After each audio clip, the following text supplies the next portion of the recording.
is the Conrad Alert. Civil defense information will be broadcast at 6:40. West of the Rockies, you're on the air. Hello. Y2K, how can we prepare? Stop a few of their machines and radios.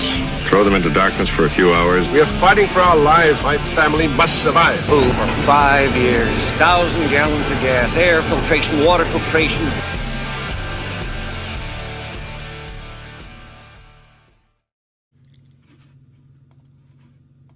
Coming at you from the frozen tundra that is East Central Alberta, Canada, streaming live on YouTube, Facebook, Twitter, Twitch, Rumble, and Odyssey. Welcome back to the workshop where we create community, find freedom, promote preparedness, share success.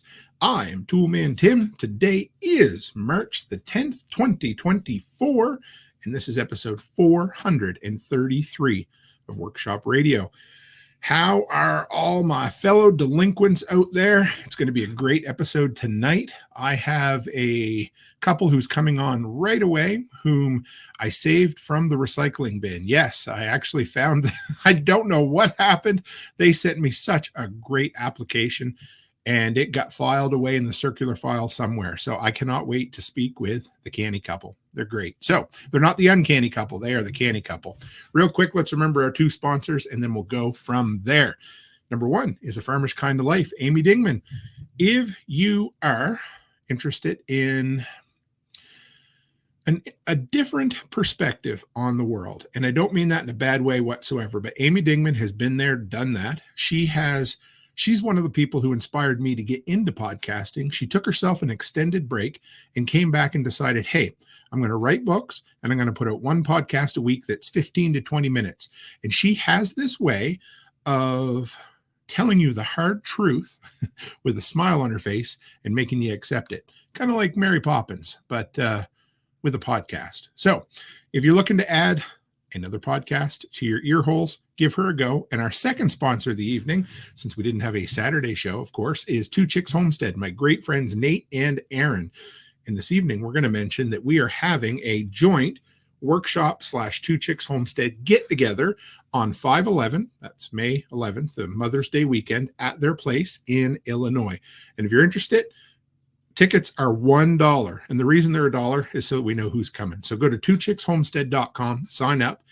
And with that, let's bring on Aaron and Julia. Give me one moment here. Hey, folks, how are you? Great. Good to have you. I said I saved you from the garbage can, but I don't mean that in a bad way. Just somehow your application got filed away in the circular file, and it took me a bit to find it. But you guys were great to get back to me, so thank you. Thanks for having us. Yes. Oh, I'm excited. I love the name, the Canny Couple. I think I first saw you guys on, freesteading. Are you guys big on freesteading? Yeah, we're big on freesteading. And I know I've followed you for quite a few years now as well. So I always like, hey, this is what Toolman Tim uses. I know it's good stuff. Okay. No, I appreciate it, brother. Thank you very much. So why don't you guys introduce yourselves? Who are you? Where'd you come from? How'd you get here? Almost sound like I'm trying to sing Cotton Eye Joe there, but anyway, we'll move on. So yeah, give us your story, guys. Yeah, so we're the Canny Couple, Julia. I'm Aaron. And we're really simple. We're just a small homestead family in rural Southwest Virginia. And we really work every day to be more self-sufficient, more self-reliant, less dependent on outside sources. But we do it with a mindset of frugality and intentionality and mindfulness.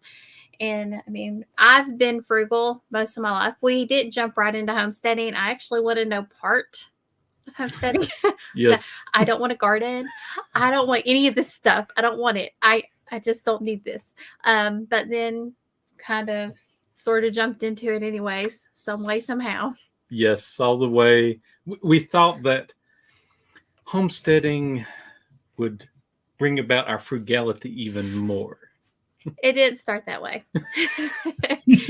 No, how come?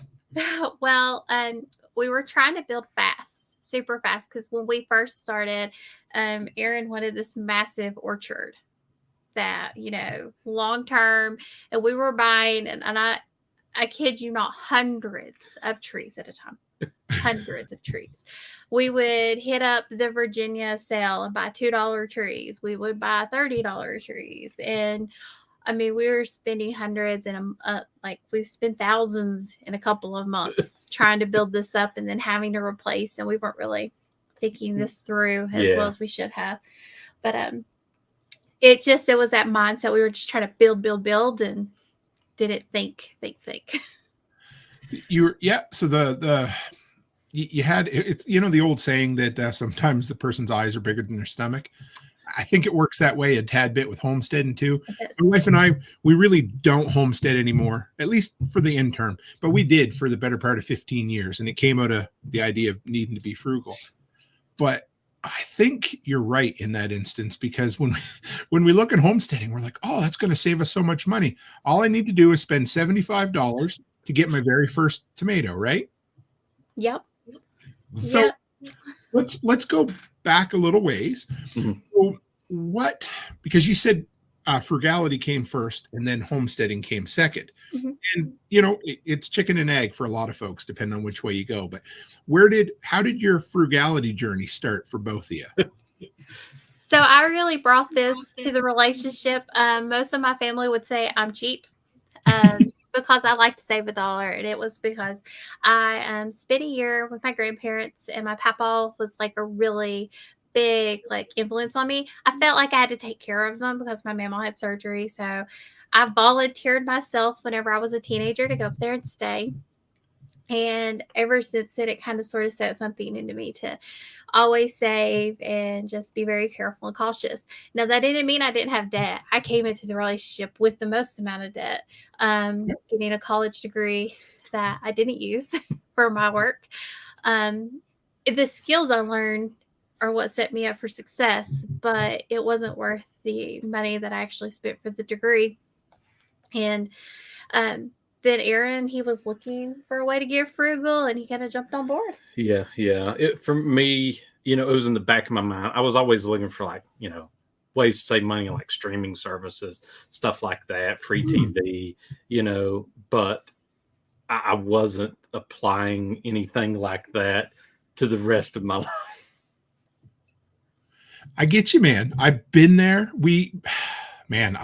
Especially before I met Becky living on my own, I would spend hours trying to save $10 on a subscription service. Yep. And I get you. So do you remember any examples of how that worked out for you early on?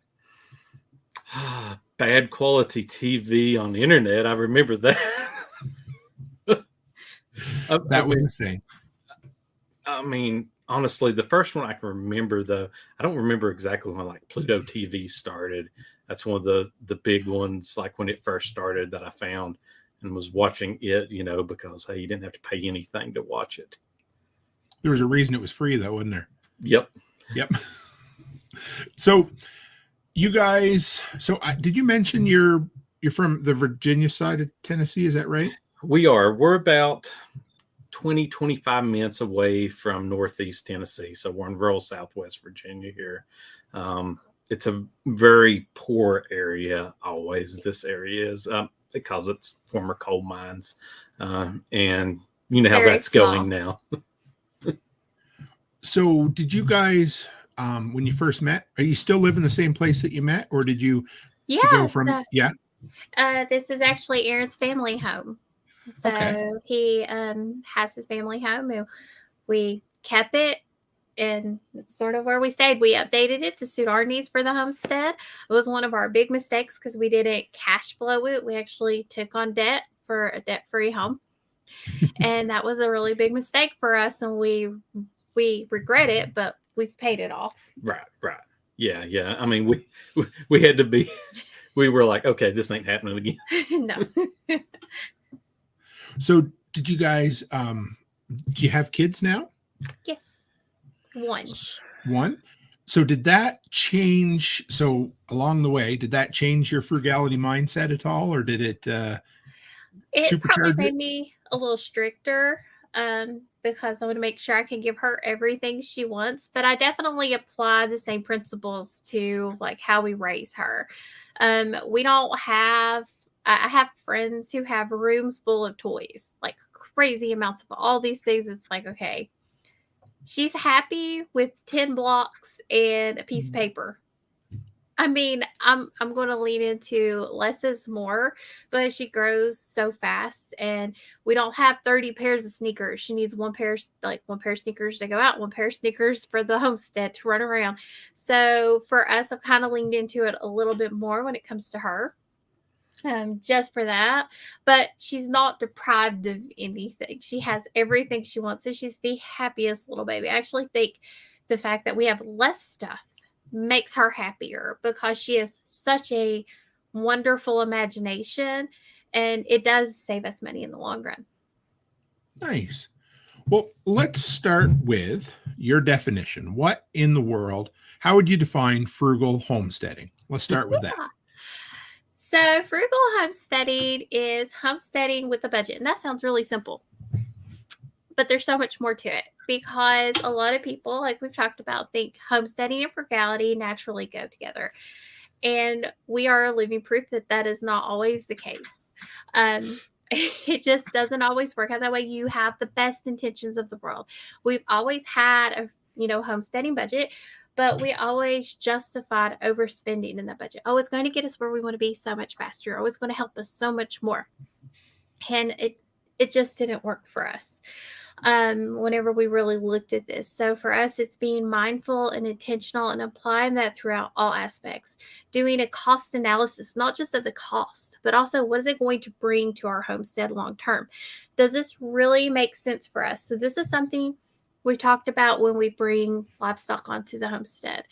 We had talked about goats. We had talked about cows, sheep. We had all these ideas. But when we really sat down and looked at our needs as a family, what we do, we realized it doesn't make sense to bring large livestock onto our homestead. We're a poultry family. It's what we eat. It's what we eat most of the time. So, I mean, the only thing the goats we looked at was for goat's milk, honestly. Yes. But if we're wanting to be able to travel, we didn't have a reliable source to be able to manage and milk the goats.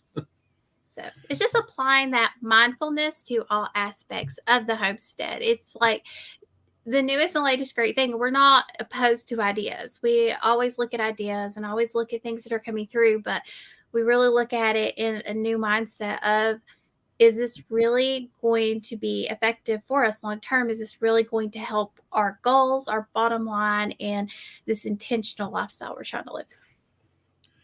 I like that a lot. And it's funny because it's such a simple concept. It is. But it's a fair bit mind-blowing. And again, speaking of Amy Dingman from A Farmer's Kind of Life, she's talked about this a lot over the years. And homesteading is almost like a club. Everybody gets into it. And you start with, usually the gateway animals, chickens. Yep. And then you feel like you need to add something more, whether it's more chickens, whether it's turkeys or pigs or goats or cow. And I think a lot of people, I'm sure you might have, or you kind of fell into the trap of it, is it's pretty easy to get in over your head really quickly in the name of saving money, right? Yes. I mean, with the trees, honestly, it was, okay, we have some 40-year-old apple trees, some 30-year-old blueberry trees. Hey, these are not going to be around much longer. We were like, we need to replace these. And I'm like, let's just start an orchard, I mean, go from that point to an orchard. And we were like, oh, it's just, we'll have all the fruit we ever need. We won't ever have to buy fruit again. And, those type of things that. Yeah. How did that work out? Are all the trees still alive? No. We have to replace. We probably, what would you say, 60% or so? I would say so. Probably 60. About 60, which is pretty good. That we know of. Now, we planted a lot across the road where we were trying to be, careful and helpful. And it just became unmanageable because it was so far away from the house. It's not so far away from the house. It's just really hard to get into that area for us because a lot of poison ivy, which Aaron's highly allergic to. And to get up there to clean it up and check on the trees, it's a lot of work where we put these. We didn't think this through. We did this without. Yeah, we were just like, oh, hey, there's room here. Let's put them here. What do they call it? Type 1 errors in permaculture? You guys? Yeah. Big time. But you know what? I guess you learn from it, right? We did. We learned before we do anything big, we really think like, and we write. So I'm a pros and cons list, write it out, not once, not twice, over and over again to talk it to death. But I feel like when we do this, we see the holes that we're missing because something new comes up. It's like we see a new issue that could come about. Like for any of our poultry that we have, we don't want more than a laying flock for any given time. So we plan out our meat birds. We plan out all of these things to just have to deal with those animals during that particular time. It's kind of how we look at it and how we plan our months and our years. Yeah. Just with that same intentional mindfulness when we go about everything. So you mentioned one of my favorite words, the G word, goals. And you also talked about being intentional and mindful, and I love it. So this wasn't in your notes, but I'm going to ask you anyway, and you can say yes or no, whatever. But can you share some of your goals, and then maybe like what are the goals you guys are shooting for, and then how does that cost analysis and that sort of thing tie into that? Because I'm digging this. I like that a lot. So really big goal for me and Aaron, this bothers him so much, is to transform our front yard. So we have a rather large front yard, and I want to transfer this into a terraced food forest. And I'm thinking long term, and it's not something we can do immediately. This is a long-term goal because we actually are going to have to dig, pull dirt down, make multiple. That's why I'm not excited about it. And we have to do it manual because bringing heavy equipment to our area is very, very hard. We live on very small roads, very windy roads. It's not something we can do easily. So this is a lot of, we've done it before because we did it to level our garden, a lot of tiller work and pulling dirt and dragging dirt. Yeah. I say garden wise, to level our garden out, we probably brought it down probably 3 feet, 2 to 3 feet, 3 feet down, manually carrying it, pushing it forward. Yeah. But we're thinking of it long term as we're going to get older. We are going to have to manage this front yard, and it's pointless for our homestead. It serves us no purpose. So why don't we make this a multi-purpose area? We can have fruit trees. We can have strawberry areas. We can have gooseberries. We can have blueberries, all of these things. And we can do them on a dwarf level. We can have nitrogen fixers, soil fixers for this area, and really make it something that is so much more usable. And if we can't eat it, we can always sell it. Yep. And a lot of these we would propagate off our property, like the gooseberries and the blueberries. We already have these in place. So one of my big goals this year or early next year is to really learn how to propagate for this area. Yeah. Okay. So let's take that goal, for instance, and let's say Aaron come home tomorrow and says he wants a Jersey cow for milking. How would you go through that and see, does that fit in your long-term goals? What kind of cost analysis would you do if you wanted to? Yeah. So we would look at how helpful is this going to be for us. So we would look at how much is the feed, how much would we have to pay for hay, how much would we have to pay to have different fields to move it around. We would have a field, we could put one in, and we could make multiple areas for it so we could rotate. But we would have to look at all of these very carefully. Right. Like that, for example, how much are we paying for milk right now? How much are, our return on investment? How much are we going to get milk wise out would of we this? be able to get milk now? Do we have to wait till they calve? All of those things we would have to look at, because we actually looked at a mini Jersey cows. That was something I was interested in them because they were small. I was like, well, this would be manageable for me. This is why I didn't want a cow. You'd have to build a milking station and all that, and have that just you'd have to take everything into consideration. So you would write it all down. Have to have a place to, a shed for it to go when in the winter. You'd probably have to have multiple if you're trying to rotate, because you would want one field to rest for a period. So Yep. It's just a lot of different things. Plus, you have to have a place to store your hay, to keep it from getting bad. And all of these things have to have somebody bring the hay in. Right, because we don't have enough. We don't have a hauling vehicle for that. Well, we don't have enough hayfield. We don't have enough hayfield to provide. We got more woods, unless we were doing the goats, the fodder, the leaf, the Fodder trees. Fodder trees, yes. If we were doing it that way, we got other ideas for our trees. So, and what about so when you talk about the cost, do you guys figure in your time or your labor as well, or is that okay? Yes. So it has to make sense. So I will put the extra effort into canning our food because I know the product that I'm getting out. I know what I'm doing. For me, canning 60 jars of apples is so worth it versus trying to buy them at the grocery store. First off, it's a lot cheaper for us because for us, the average can of apples is, average can of fruit is $1.20 something on sale. So for me, I can get a quart for way cheaper because we have a whole bunch of apple trees, so it's free. Right. But we do a cost analysis of this. I did it for our pears, and I think we got them down to like $1 or less than $1. I think it was less than $1. Well, you think of everything I made because I not only canned the pears, I made pear scrap jelly, I made pear vinegar, which is super expensive. So I did all of these things, even though we spent $100 for pears. I like that. That's the type of thing Becky and I did for many years too. I got a couple of comments here. I wanted you to maybe comment on here, but Rachel said, there we go. So she said, I'll be renting equipment on my next vacation, talking about I think she has a project very similar. Or do you guys ever rent anything to help with? Well, we thought about it. But the way we went that, we had thought about buying this piece of equipment as a trench badger, and we did buy it. We did buy it. We got a faulty one. We returned it, and we were just like, I don't know if this was the right tool for us anyway at that point, we thought. So we actually bought a piece to go on the back of our rototiller that's going to be like a it's digging. Like a plow. It's not it's sort of like a plow, but I think we could use it. We sort of look for these weird tools always that we could reuse for multiple purposes so that, we're not spending so much money renting, for example, that we make this small one-time purchase that might make us do multiple different things we're trying to do.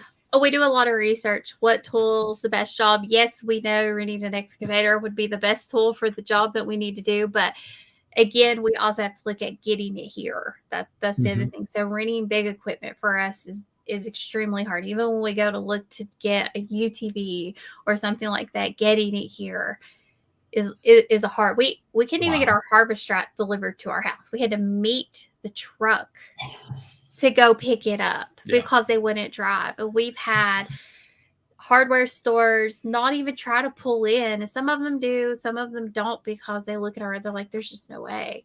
So it's just when you live in a mountain, small, windy area, it becomes a bit more difficult. It's just one of the struggles that you face, so we kind of have to balance it. But we also, I try to plan our projects because Aaron's the innovator. He's the ideals person. He's the one that comes to me and says, hey, I have this idea. And my stomach drops. Okay, what's he going to bring to me this time?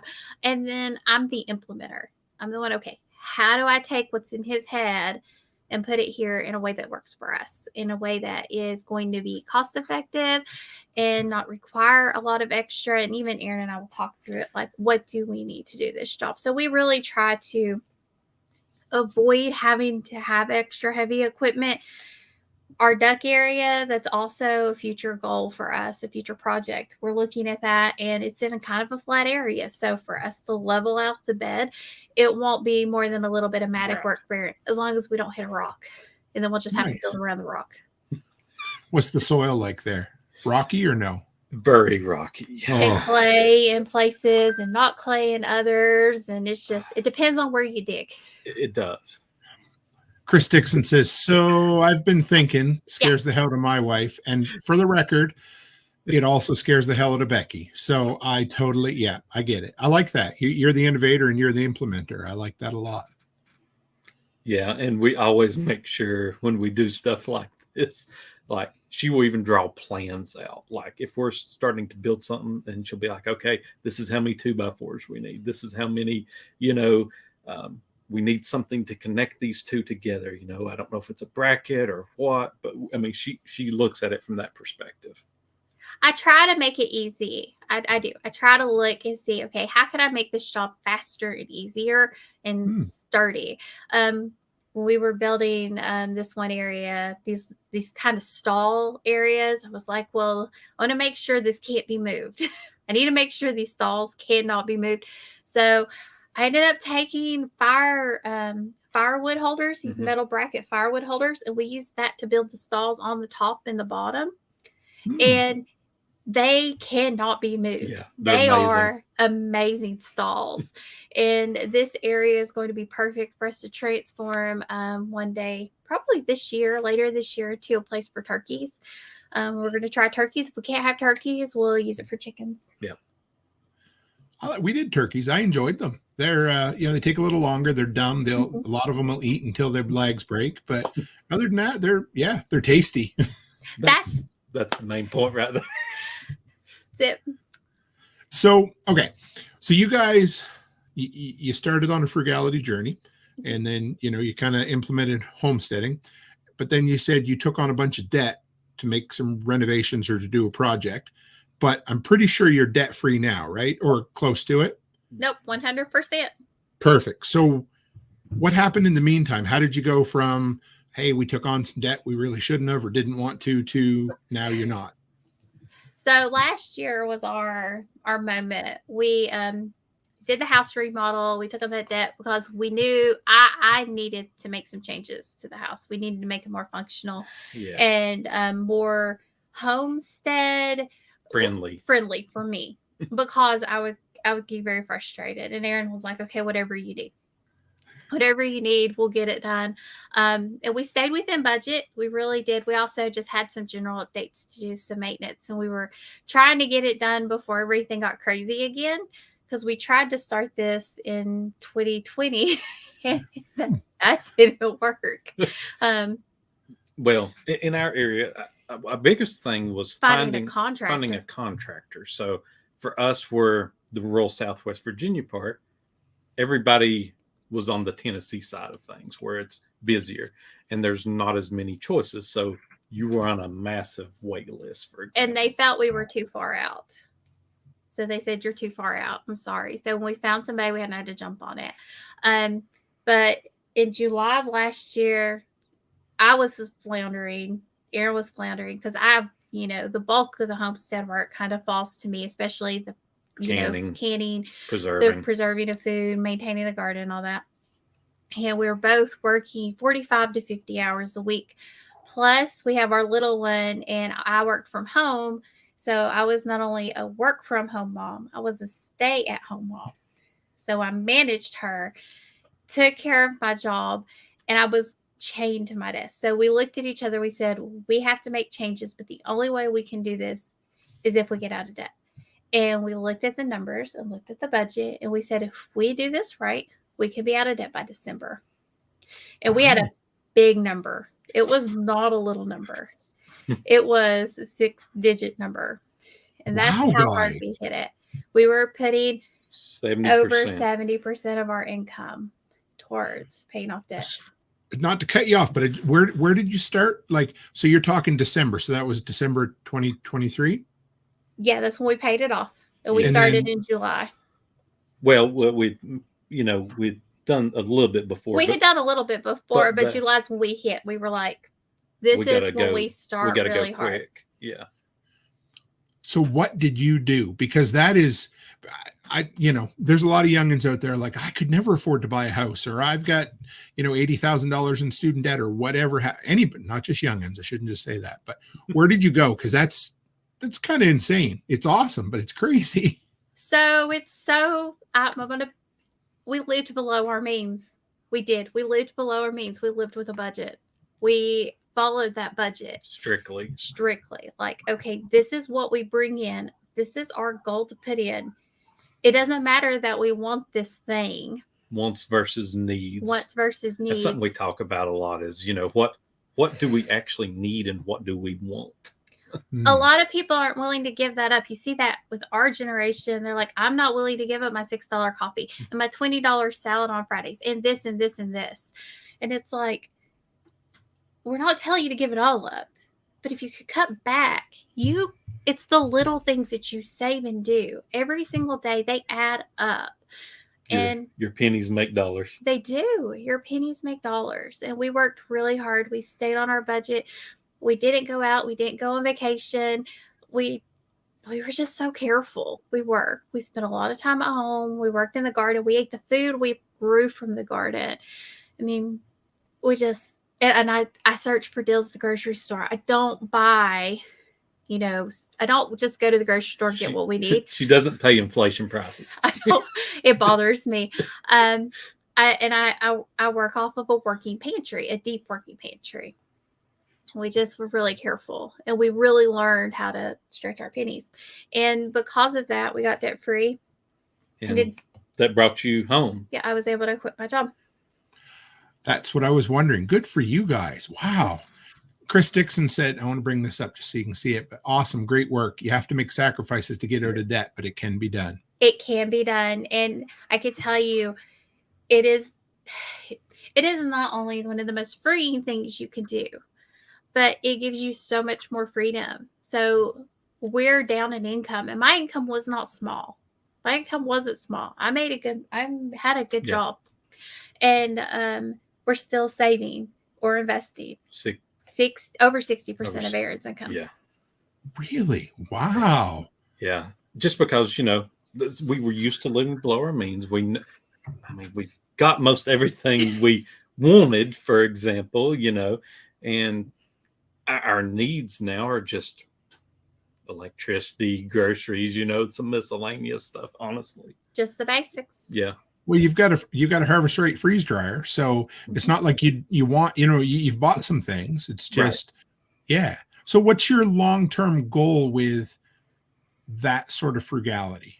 Do you have a point where, Aaron, you want to retire? Or not that you're, but yeah. That's what we've discussed. Yeah, that's the goal. We haven't figured out that number yet, per se. Sure. Our biggest thing there is insurance, for example. Oh, right. So we're young.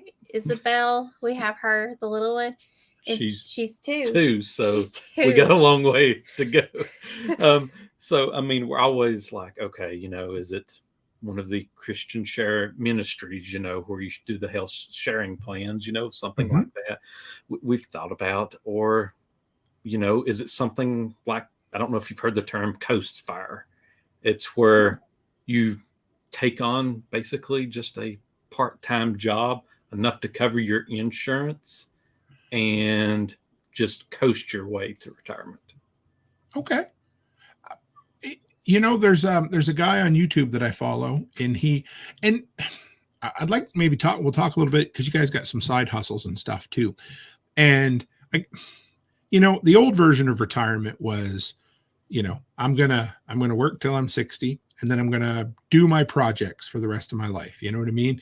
But I think a lot more folks in our sphere and kind of our area are more of, I'm not going to retire, but I'm going to have all the freedom I want, and I'm going to do it a lot younger than what other people have. Do you guys want to comment on that, or kind of, what do you think? I agree. That was the biggest thing. It's just so inspiring to be your own boss and have that freedom.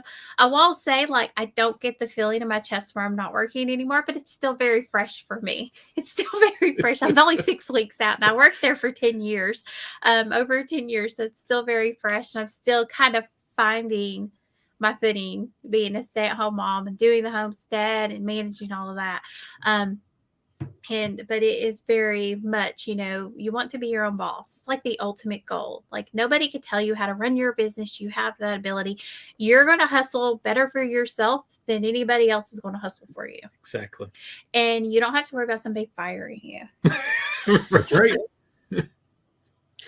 So what about side hustles? Because you sent me a question that said, how are you building income streams on the homestead side hustle? So have you dipped your toes into that yet? So I have a running list of side hustles. Okay. So we're sort of going through them one at a time right now so that we get all the processes in place for them before we move on to another one. So we look at side hustles the same way from a return on investment perspective. You know, how much is it going to cost to get this thing going? How much time is this going to take a day? How much income can we earn back? So one of the ones we're doing right now is reselling. So it's something that I've done eBay on and off for numerous years, and we'd actually done this a couple of years ago, and we did really good at it before the homestead remodel, and we lost our eBay top seller status. So now we have to work to get that back because all of our stuff was put up and in the way during the remodels because we couldn't get to it. But from that perspective, we're either selling stuff we already have that we just don't use, need to get rid of, or we're going yard selling and flipping the stuff. So a lot of YouTubers have inspired us in that category as well. So, you know, long-term goal for it might be a YouTube channel, which I, got like one video on it for Canny Couple picking, but it's something that we always look at from that perspective as well. But all of our side hustles, we're trying to get them in place. And okay, this is what she does. This is what I do. This is how much time commitment it's going to take to see what one we put in next, because we don't want to overload ourselves like we were when we were both working, side hustles, homestead, kids, we were sort of wearing ourselves thin. So talk a little bit about the flipping. What are some of your best picks you've made at yard sales, and what are you proud of? So I bought a board game once. It was like a special edition one off this website, and I was like, I'm going to hold on to this one for like a year or two. And I got it for like $50, and I sold it for $850. Like 2 years later. So that was one of my best ones I can think of right off. Besides that, like I had like when I was growing up, my Nintendo collection, my old Nintendos. So we've sold most of those and made, I had the box, I had the manuals, I kept everything in good shape. So I was able to flip those for a good price as well. That's what actually funded the reselling business. It was. So we didn't take cash out of our bank account. That's actually what started the reselling business. I forgot about that. Wow. Yep. So I did a lot of like dump garbage hauling for folks, that sort of thing. And one time we went to the landfill, and sitting there right on top of the garbage was a Nintendo Entertainment System in the box. And that may have came home with me at some point. And about 3 years later, that paid for the brand new garage door and the opener that I have. So that man, video games, there's something about it, eh? Yep. Yeah. They sell. Yeah. And that's something, always looking out for when I'm going yard selling. But I feel like most of the time anymore, it's, everybody puts out their cheap games, you can bundle those all together and, sell them, make a little profit. We always try to look at from that perspective is if we can't make 50% profit on something, we are not buying it. Yeah. We're very strict on that. We kind of got bit when we first started. When Aaron was doing a lot of this by himself, because the little one, she was very small, and I kind of stay home with her. And so he would go out and do a lot of picking, and he thought he had something really good, and he came home, found out, it wasn't as I thought it was. So we've kind of really, now that we both go, really look at these things very carefully. And like if it's something we get for 50 cents, I'm willing to risk that. But if it's a certain amount of dollars, I'm like, hey, go look that up. And I will catch things and tell them to go look it up, and then we'll go back and get it or something like that. Do you have any side hustles you're working on as well? So I'm not like the side hustle thing is not like the huge thing for me. I'm here to support and help, but one of the things I would like to do is I'd like to really learn like the propagation, especially like for our front yard, get that down, and then be able to sell a lot of these things that we have on hand, because especially in our area, like I know it grows in our area because we can grow it really well. So that would be something that I would look at. So like a lot of the trees, you know, when I look at a plant now, I'm like, how's these to propagate? What's the thing? What can it do? Cause like I didn't realize I would like gooseberries, but gooseberries, I'm not a huge berry person, but I have found like a lot of these things have turned into something that I absolutely love. And you don't see them around here anymore. Now I won't lie and say gooseberries aren't slightly dangerous, because they are extremely thorny. We'll have some of the hardest thorns, deepest thorns. That one. Yes, it's really rough. Yeah, an or something is what it was. Oh my gosh. You could barely pick it, but it's a massive producer. It's an amazing producer, so it works really well. And they taste amazing. But definitely getting those propagated is something I thought of doing. But that's like a long ways down. But honestly, you're good at one of the other ones that we haven't got going yet. And that is the mushrooms. Oh. So we played around with these. We've bought infrastructure for this one. This is probably the next one on our list. But she is really good about making sure we do the processes, don't get them contaminated. You know, we do those off of hardwood pellets and soy pellets. And you can grow oysters, lion's mane, anything like that. So that's our next one. And one of the reasons that we started the homestead remodel was because of this as well, to make sure we have enough room and, you know, some extra electrical. And we also set up like an outside area, so we can try to set up a 8-month area for doing them outside, because oysters will do really well in buckets. So we thought we could set up like a bucket system. If you notice, we say a lot of process and procedures. We're process people. Like that's what I did for 10 years. It's what Aaron doesn't work. It's just part of our nature is to be process driven. So we have a really hard time like jumping into things and starting new ones without setting up a way to do it and a way to do it well. I like that. Something that is totally not on our list tonight, but I think I caught it on one of your channels. You do, Aaron, you do some automation as well? Or you like that sort of thing? So, yes. So we try to look at it. That's one of the things we try to look at is how much of the stuff can we automate?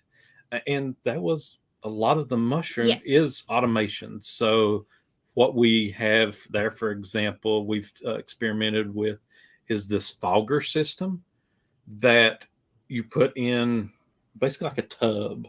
You call like a tub, a storage tub. And what it will do will bring the humidity into your mushrooms to keep them that constant humidity.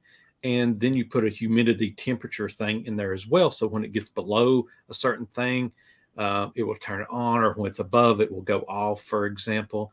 So those type of automations are always something we are trying to put in place so that we can, you know, reduce some of that time that we're actually having to manually do something. Yep. So when we come to homesteading, why do you feel it's really important to be frugal? Where does that come from? Because, you know, I know lots of homesteaders who might consider themselves frugal, but they're not frugal. And so why would you consider that important? Why? Well, okay, so this is all about delayed gratification.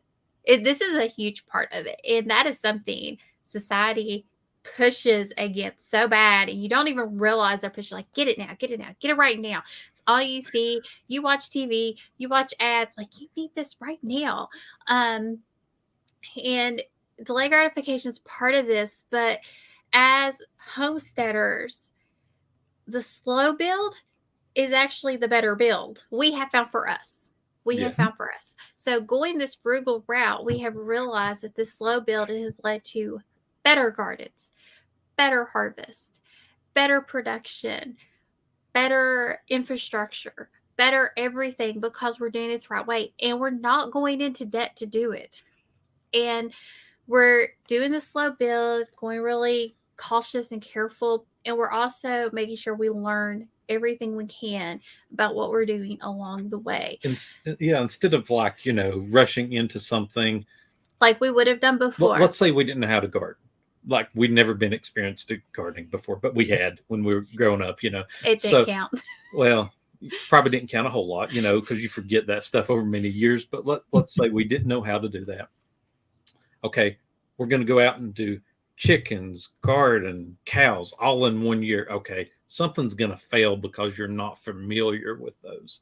You've got to get yourself familiar with how to do it and make it your way before you go on to something else. I have a better example, because this is something I wish we would have done. When we went through and bought all of our trees, all of these trees, we bought trees that were exotic and interesting, and we thought we would enjoy. We had no idea if we'd like the fruit at all. No idea. I like trying weird things. He does, but it doesn't mean we always like it. Like the eggplant that the one Jack talks about. What was that one called? You know what we're talking about. I do, but I can't think of it either. It's all right. Tongue. Yes. Oh no. We can't. We tried it for 2 years. We determined we didn't like it. What I wish we would have done was looked at what actually grows for us. Blueberries grow for us. Berry vines. My God, we already have so many berry vines that are wild. Why didn't we focus on this? Why didn't we build our homestead around this? We would have been producing more fruit. We probably could be selling by now berries at this point in grows and tons and making a profit off of our homestead. Not only that, but putting it away. If we would have done this, like I've already told Aaron, if our grapes don't start producing, I'm ripping them out and putting berry vines there because it just makes more sense. It really does for us. So looking at the cost analysis, we've already spent all this money on these trees. We spent all of this time and effort. But if we would have really have looked at this and been frugal and thoughtful and thought what actually grows here that we know grows here, that does super well and is not a lot of work. Blueberries is a great one for us. They grow well.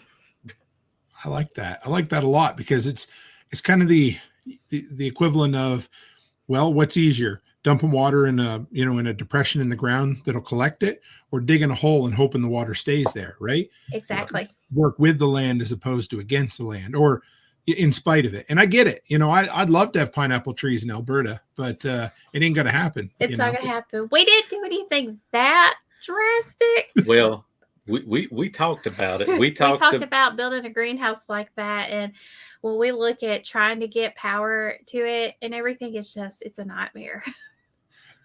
It's almost like you can it sounds funny, but you can either choose to swim upstream or with the current.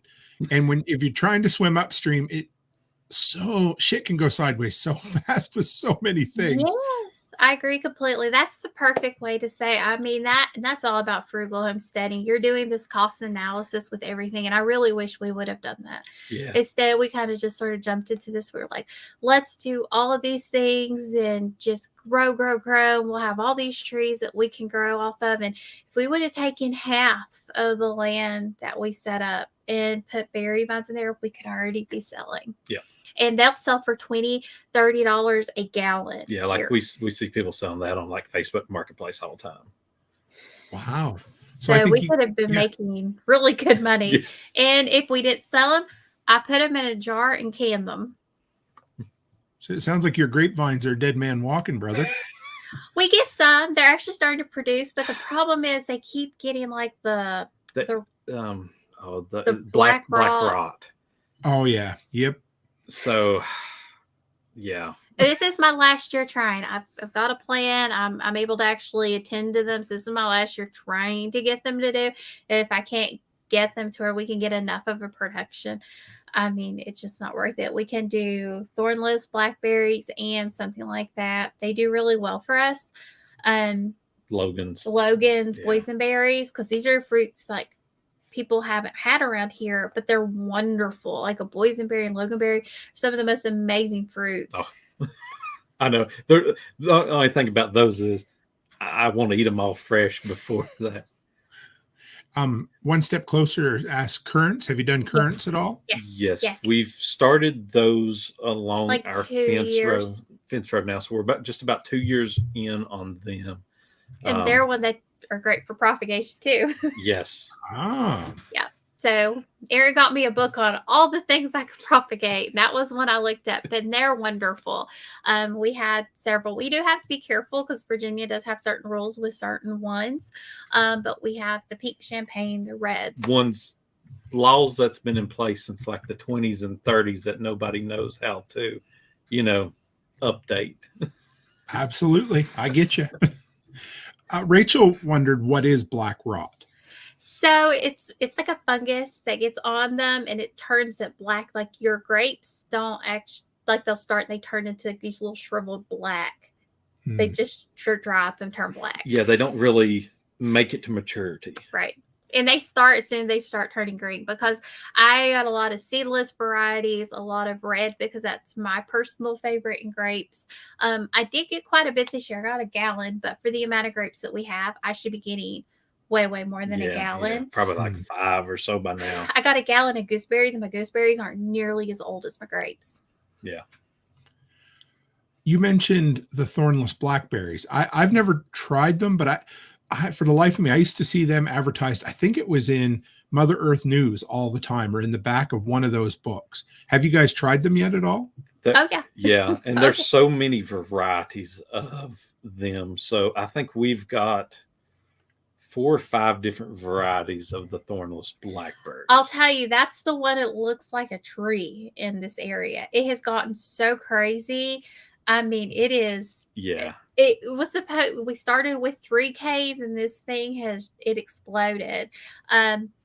Now, there's so many of those, but then we also got a new this year. We have a thornless black raspberry. Now that is very new. This is the first year they've came out with one. So we're excited about that because we love the black jewels, but they're painful. Yeah. Anytime the thornless variety comes out, you're like, yes, please. Oh man, there's nothing.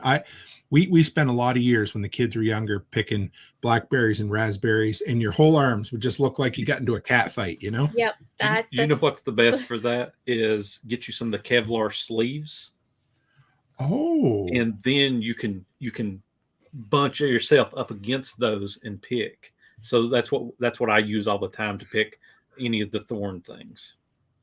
I will remember that. I like that. Not that there ain't a ton of berry picking here where I live at the moment, but there was, Rachel asked, have you ever tried, I think she changed neem oil actually for the fungus? We haven't tried that. We haven't. Like I said, this year is my first year I'm actually going to get to really hit this pretty hard, but it is one of the things I'm going to be trying this year.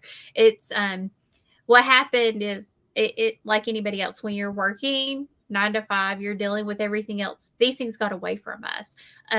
This year has been, I've been doing a lot of homestead work, but it's really been catching up from all the things that we have a massive list. We couldn't get to. Like everything's been producing, everything's been working, but everything has just needed more attention, and we've just kind of been maintaining, and we're finally out of this maintenance rut. We're actually in a place where we're just not a hamster on a wheel spinning. We're pushing forward. Yeah.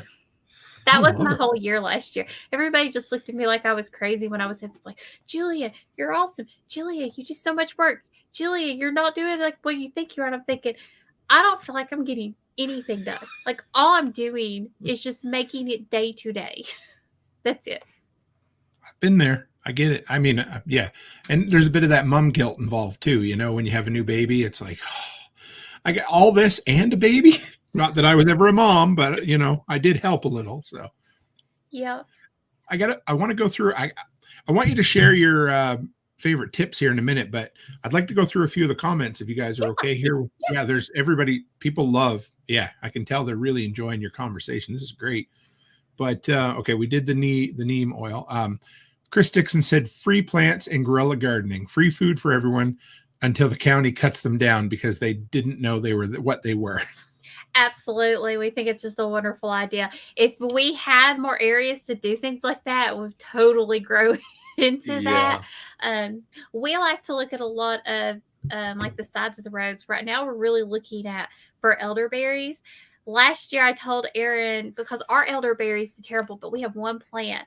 I told Aaron, I said, I think we have elderberries on the side of the road on our piece of property. Like where the state mows and where everything. the state mows. He's like, no, they're not. That's a weed. I said, I swear to you, those are elderberries. So he went and looked, and they actually turned out to be elderberries that weren't there before. So we think the birds ate some of the seeds, and we're going to try to take cuttings from those. Right, because if we don't, the state's going to get rid of that probably.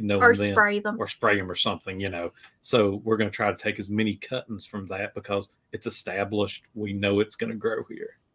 Nice. One step closer. He's from Texas. He said, Free Plants for Everyone by David the Good has some great sections on propagation. Can you write that down for me? Yep. He'll write that down. Sure. But I'm always, I love getting good book recommendations for sure. Absolutely. That's like the best. And Jay Fort says, or Forte, I'm not sure. I apologize because I get it wrong every time. But he said, Tim, we have a buttload of wild blackberries here in Middle Tennessee. Grow like weeds, because I think technically they kind of are a weed, but they weren't great. But he said, I never get to eat them because my sons devour them. We've had, so in our area before, wild red raspberries were abundant. And then the black raspberries took over that, and it's almost killed off the red raspberries. Like they've overtaken those in the wild areas, and they're all so small. It's not worth picking them because you don't get anything from them. Now, the ones that we have planted, they can get to like the size of my finger. Yeah. Like they can be massive. These are they Cherokee? Those were the Cherokee ones, I believe. And they're wonderful. They have a really nice taste and everything, and they're just great, but they get massive. They're like some of the biggest ones. I asked you guys before we started, but you don't know Kerry Brown, do you? Mm-mm. No. So he's in the Knoxville area. So he's not that far. I'll make a connection after the show, or I'll send an email so you guys can meet him, because he's a great resource, and he's all into this kind of stuff. So good friend, and he's not that far from you at all. One Step Closer wants to know, what is your freesteading name? The Canny Couple. Yes, yeah, you guys did Aaron or me. He's the one. I'm active. She's not. I'm not. I'm sorry. I got too much. I got the baby. I get it. So what are some of your top tips? So I guess we'll probably kind of wind down with this question here, but if you got 3 or 4 of your top tips for frugality for folks, what would you love to share the most? Definitely take it slow and think about where you want to be at the end of your homesteading journey, for example. Because for us, for example, we ruined zones 1, 2, 3, and 4 by planting all these trees everywhere to begin with. Right. We didn't know about permaculture. We didn't think about what we wanted long term. We didn't know we was going to want ducks, chickens, for example, later on. We didn't think about, maybe we should leave some paths if we need to take a UTV instead of walking up the hill. The basic things. But thankfully, some areas didn't make it, and it, for example, an elderberry area didn't make it. It's created us a place for ducks now in zone 1. I would say one of the best things you could do for frugality is to budget. Like everybody underestimates the power of knowing your money and actually living by budget. We're not people who are like, you got to touch the budget every single month. And I know it's what a lot of people hear, especially like if you're using certain apps and things like that. Like, you have to have a budget meeting. Now, we have budget meetings every single week. We had one today. Talked about our budget. Where are we going? Are we feeling good? It takes 5 minutes. We know where we are. We do it every week. Every single week. We touch base, But a budget doesn't have to be hard, and you have to keep up with it and know where your money's going and live below your means. I cannot, being frugal is not rocket science. I'm not a rocket scientist. If you ask me science questions, I'm not going to be able to answer them because I am not that person. But it is not rocket science. If you can follow a process, a basic process, if you can follow instructions, you can do this. You can live below your means, have a budget, and just follow basic money saving principles. You can't have everything you want right now. Delayed gratification is actually a good thing. We should embrace it more as a society, because right now we're in a society where we want. Now we've become so materialistic. We've kind of lost the, what generations before us had, where they were like, we had to save up for this, so it means so much more. We're going to treat it so much better. We've lost that because we can get it now at our fingertips with debt or whatever else you're spending. So delayed gratification is actually a good thing. I like that. I like that a lot. That is a hard one to get through folks' head, isn't it? It is. They don't understand. They just don't. They want it now, and I get it. I totally get it. We wanted some stuff to begin with then, and it came back to bite us, because we didn't take it slow. Yep. We justified the overspending, and we have learned we can't do that now. The homestead was always overspending the budget to begin with. That, oh man, you guys could write a whole book on this. I'm telling you, that is great, because it's so simple. But it ain't easy sometimes. You know what you got to do. You just got to do it, right? Yep. You just got to buckle down and do it. And we're proof that you can. We're proof you could be a millennial. You can own your own home. You could be debt free and everything. And we didn't have a small mountain of debt. We had a big mountain of debt because we didn't just we had a student loan we paid off. We bought a van that we had renovated into a camper van we paid off. And that was expensive.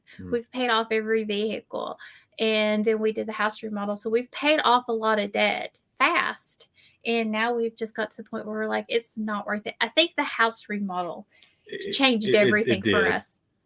Well, I think it's actually having the little, honestly, probably because we want her to have the best life possible. Yeah.